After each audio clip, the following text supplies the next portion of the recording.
محاربة دروس الدعم، وهذه في الحقيقة واحدة من الأشياء التي يعني لابد أن نتحدث فيها، وهو إشكال وما نخافوش منه على كل حال، ونواجهوا المشاكل بكل قوة وبكل جرأة من طرف مؤسسات الدولة باش نواجهوا هذا الإشكال وغيره من الإشكالات. لا أخفيكم أنني تناولت الموضوع هذا قبل أن آتي إلى الوزارة أين كنت.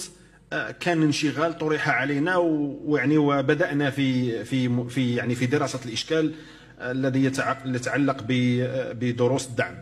أنا أقول لكم ما يتعلق باختصاص وزارة التربية الوطنية داخل المؤسسات التربوية، استراتيجية الوزارة داخل المؤسسات التربوية اللي هي المكان نتاع الاختصاص، يعني تعتمد الآليات الآتية.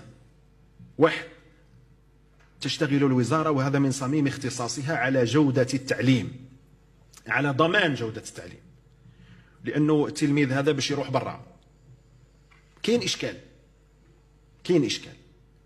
فنحن نشتغل على هذا الأساس جودة التعليم.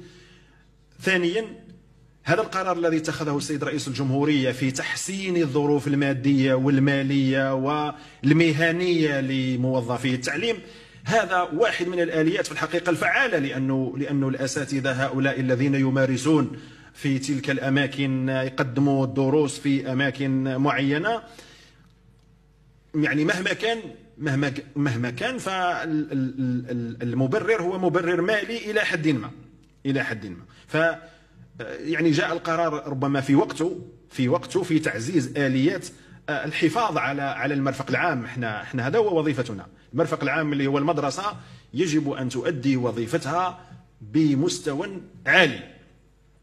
المسألة الثالثة هو أن هناك آليات نعتمدها داخل المدارس، يعني تعزيزية، الإبقاء على المدرسة مفتوحة على سبيل المثال خلال العطلة، الأسبوع الأول المدارس مفتوحة أمام التلاميذ في دروس مجانية يقدموها الأساتذة، وطبعا حريصون على هذه المسألة، تعزيز هذه الآليات بدروس الدعم عن طريق التعليم عن بعد والديوان الوطني للتعليم عن بعد وما يقدمه طبعا في هذا المجال. يعني تعزيز أيضا عن طريق الحصص التي يعني تبث في بعض القنوات التلفزيونية كقناة المعرفة وما يقدمه الأساتذة تحضيرا للامتحانات هذه الرسمية. أقول في الأخير بأن